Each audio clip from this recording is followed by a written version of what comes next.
So there's a young man in Yerushalayim, and he cannot believe what the doctor just told him. That his precious little daughter is suffering from a very rare disease, and he doesn't know if there's anyone in Eretz Yisrael that could treat it.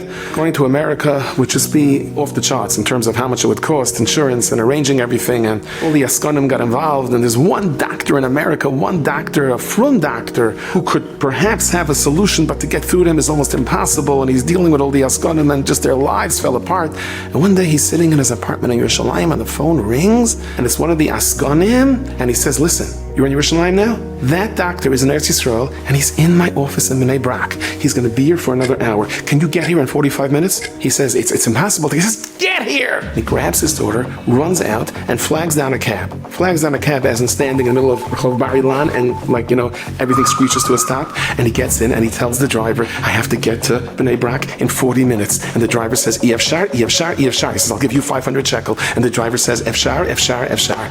And he takes off. And you know what they say about Israeli cab drivers? They don't drive too fast, they just fly too low. And he is screeching and racing and burning tires, and he screeches to a stop in Bnei Brak, scares half the country to death, grabs his daughter, runs upstairs, and they ask him, the person taking care of things says, oh, I'm so sorry, the doctor got a call, he had to leave, why don't you pick up your phone? He says, I'm gonna faint. Give me water. They bring him water, and he goes, Baruch Ata Hashem, and all of a sudden he says, wait a second. Baruch Ata Hashem. Between me and you, Hashem. I don't need people to get involved. I don't need insurance. I don't need coverage. I don't need favors. Baruch Ata Hashem, everything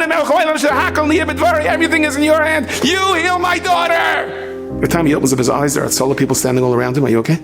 He takes his daughter back, and little by little, his daughter starts getting better. Doctor says 1 in a million. It resolves on its own. And he told his wife it was that shahako. And his wife says he could have made a shahako in Yerushalayim, who would have saved 500 shekel and not scared half the country to death. And he said that shahako he could have not made in Yerushalayim.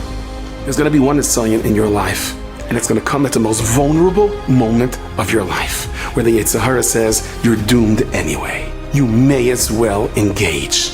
And at that moment, you turn and say, Hashem, please, I'm trying. Help me, I don't want to. That's the moment that's going to change our lives.